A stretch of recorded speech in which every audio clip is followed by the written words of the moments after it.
preguntado quién ganaría si se enfrentaran en batalla Superman y Goku?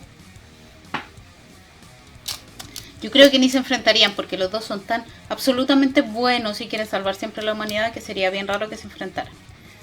Y mi Goku además le falta un bracito. Pero esa es otra historia. Hola, soy la profe Karen. Bienvenidos, bienvenidas.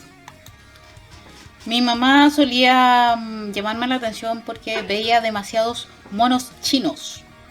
No sé si les habrá pasado a alguno de ustedes o a alguna de ustedes.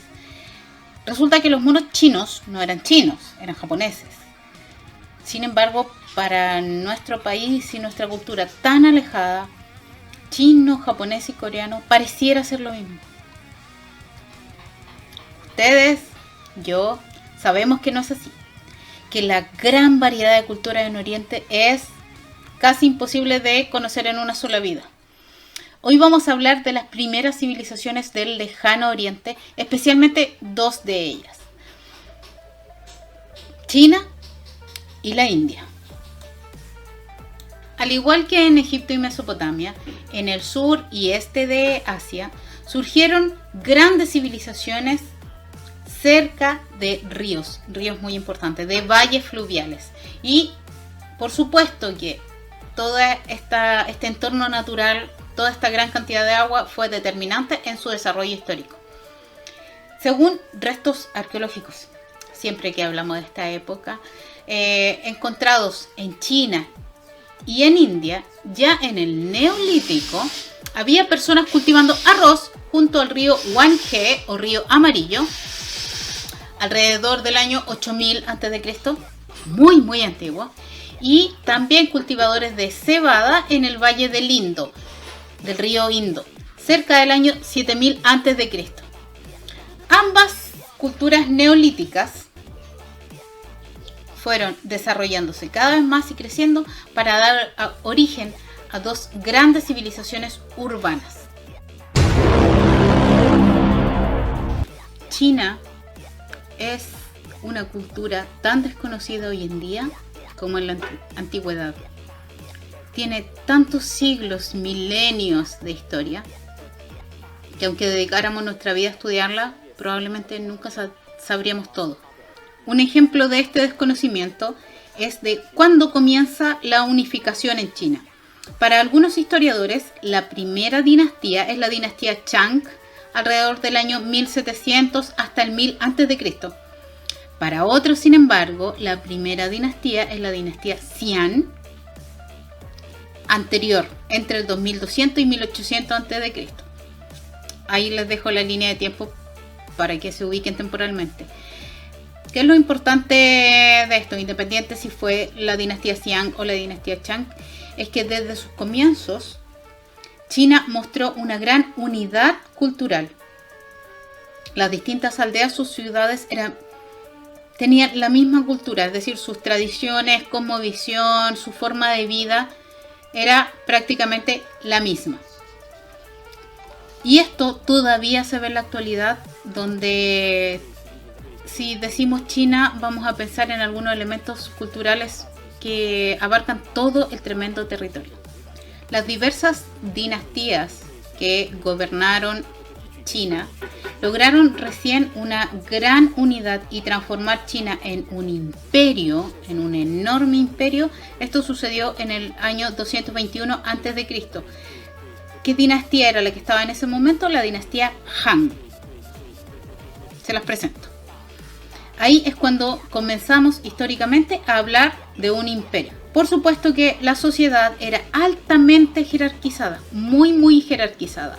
Es decir, quienes están en el nivel superior difícilmente vayan a descender, y quienes están en los niveles de la base de la pirámide poblacional casi no tienen oportunidades de surgir. La religión en China tiene que ver muchísimo, y todavía en la actualidad, con venerar a los antepasados, con buscar la sabiduría y quien nos guíe en nuestro camino en la vida en nuestros antepasados. Y una gran y extensa variedad de dioses, de distintos tipos de espíritus Dioses y espíritus es como la traducción latina, ellos tienen sus propios nombres, por supuesto. A quienes se les venera, se les respeta y se les pide consejo para seguir nuestra vida terrenal. Luego, al ir avanzando en el tiempo, aparecen otras corrientes espirituales que todavía son parte de la cultura china y del mundo, porque se expandieron, como es el taoísmo y el confucianismo, que parte del gran sabio Confucio. Y la tecnología, actualmente la tecnología es toda de China. Los teléfonos vienen de China, los autos son chinos, este computador es chino, este sombrero es chino. Estamos rodeados de objetos chinos. ¿Por qué es así? Una, porque tienen un gran comercio en la actualidad, y porque sus productos además son algunos muy baratos. ¿Cómo fue esto? Porque desde sus inicios la cultura china se dedicó a descubrir, a fabricar, a inventar objetos. Fueron expertos y dominaron la metalurgia. Eran, como se dice, eran secos con el bronce, pero expertos en manejar el bronce. Fueron los primeros en descubrir el acero. Un pueblo que domina el acero significa que su calidad de armas los va a llevar a dominar mucho más. Y así fue como ocurrió. Y eran tan buenos construyendo, además, la muralla china, que se inicia en el siglo V a.C. Los chinos inventaron la pólvora, los chinos inventaron el papel, que era de seda, aunque los egipcios también tenían los papiros, que eran de plantas. El papel más cercano al que utilizamos nosotros es chino.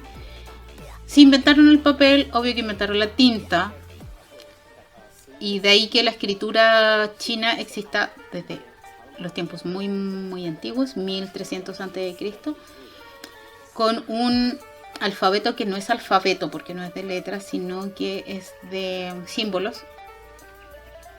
¿Vieron eso? Eso es ser bárbaro. Inventaron la brújula. ¡Oh my God! ¡Wow!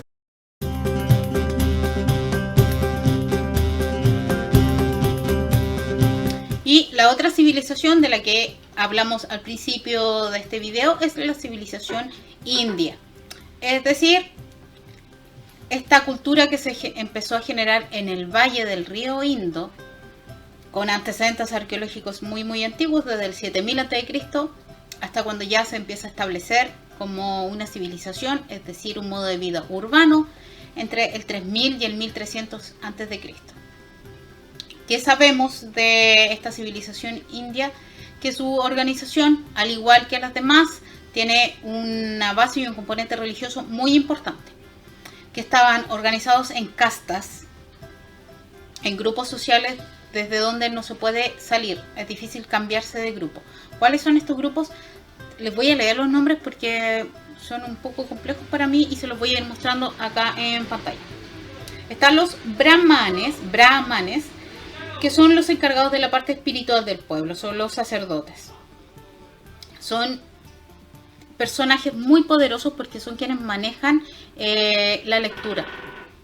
Quien sabe leer y escribir tiene un nivel de poder muy importante y todavía en la sociedad. Bueno, luego venían los kshatriyas, que son la casta militar. Son los guerreros, los defensores del pueblo. Y al mismo tiempo eran una especie de administrativo, eran quienes organizaban esta ciudad. Luego, los vaishyas, y estos son quienes, son como el equivalente a los artesanos o los campesinos de otras civilizaciones, son los encargados de los alimentos del pueblo. Y finalmente, la casta más baja son los sudras. Los sudras son campesinos, esclavos, son el nivel más inferior, la servidumbre. La verdad es que de la India nunca conocemos mucho. Tal vez en la actualidad sabemos cuándo es ropa de la India, sabemos de incienso, del yoga, de algunos de sus dioses que, como les muestro en estas imágenes, son muy llamativos porque son dioses con formas diferentes a la forma clásica cristiana. Por ejemplo, Brahma, el creador del universo. Vishnu, el creador pero también destructor. Tiene ahí un doble sentido. Luego viene Shiva, que se le representa como un dios que vive en un monte. Ya, ¿y qué aportaron en nuestra vida? Si yo no practico yoga, ¿por qué me tiene que interesar la civilización india? Los indios comenzaron las matemáticas. En Oriente es la cuna de las matemáticas, y en el caso de los indios el desarrollo matemático fue muy importante. Desarrollaron el sistema decimal del 1 al 10. Desarrollaron también la relación entre circunferencia y diámetro, lo que se llama número pi. Y no me pida más explicaciones porque yo en matemática, ahí nomás. Aunque son bien lejanos, de alguna manera han influido en nuestras vidas. Tal vez no directamente, pero sí influyeron en el desarrollo de Oriente. Oriente influyó muchísimo a Europa. Y en América, si bien las primeras civilizaciones son muy importantes, la llegada de los europeos en algún momento marca nuestra calidad mestiza. Y mestiza de una manera, no sé, casi mundial, porque todas las culturas van a descubrir que algo hay en nosotros, algo hay hoy en día. Y aunque no hubiese nada de esa cultura, deberíamos saber lo mínimo y, por supuesto, debemos respetarla y valorarla. Soy la profe Karen de Historia, nos vemos en un próximo video.